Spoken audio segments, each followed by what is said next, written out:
간에 좋은 음식은 무엇인가요? 음식은 몸을 보호하고 생명을 유지하는 데 가장 중요한 요소다. 특히 간은 음식으로 섭취된 영양분이 통과하는 첫 관문으로 좋은 음식을 간에 좋은 음식을 찾아보면 다양한 정보가 쏟아진다. 인터넷에서는 산낙지, 청국장, 다슬기, 부추, 당근, 마늘, 블루베리, 호두를 비롯해 구기자, 헛개나무 등 건강기능식품이 간에 탁월한 효과가 있다는 내용을 쉽게 접할 수 있다. 하지만 우리의 간을 위해 과도하게 음식을 섭취하는 것은 오히려 다른 장기에 나쁜 영향을 줄 수 있어 주의해야 한다.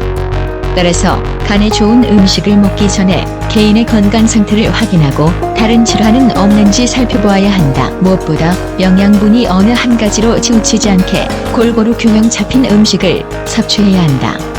우리가 섭취하는 음식물 대부분은 간에서 대사되기 때문에 절제 모든 음식물은 간에서 대사돼 우리 몸에서 필요한 에너지로 전환되는데 간이 나쁘면 에너지를 충분히 만들지 못하거나 간에서 다 써버려 쉽게 피곤해진다.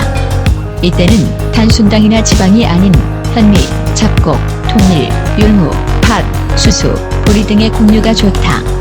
단, 비만이나 고지혈증 환자는 고열량 음식으로 인한 지방간이 생길 수 있으니 주의해야 한다. 또 섬유소가 많은 음식, 채소, 과일, 곡물을 많이 먹고 튀기거나 기름진 음식을 줄이며 싱겁게 먹는 습관을 들이는 것이 중요하다.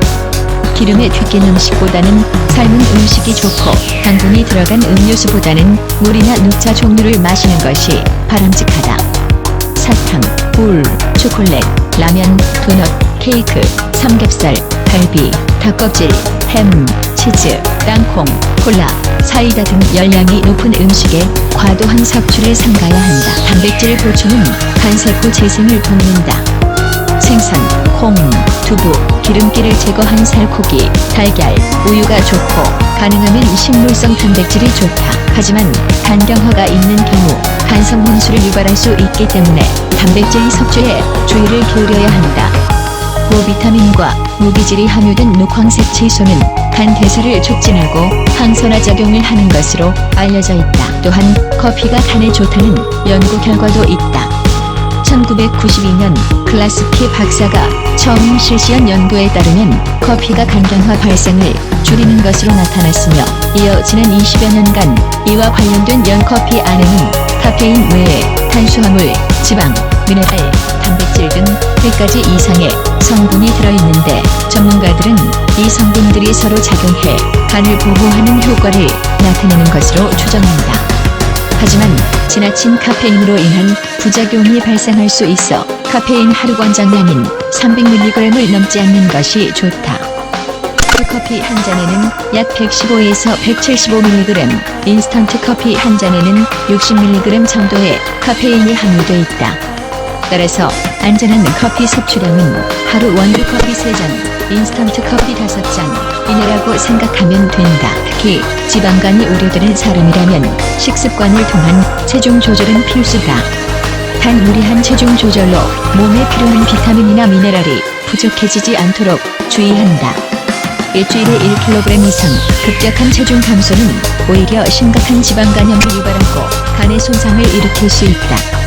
그리고 다른 신체기관과 마찬가지로 적당한 운동은 건강한 간을 유지하는 데 도움이 된다. 자신의 식습관을 객관적으로 알기 위해서는 매일 체중을 재고 섭취한 음식을 기록하는 것이 도움이 된다.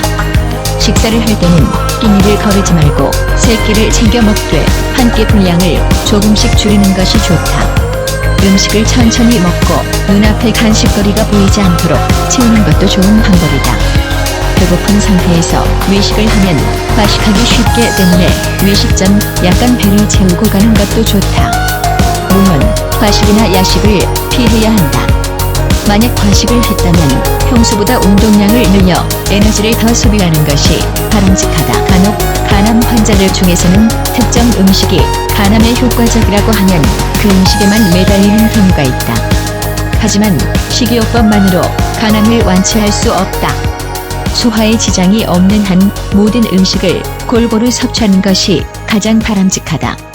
만약 복수가 있거나 간성 혼수가 있는 환자는 염분이나 단백질을 제한하는 것이 필요할 수 있으며 이는 반드시 전문의와 상의해 결정해야 한다.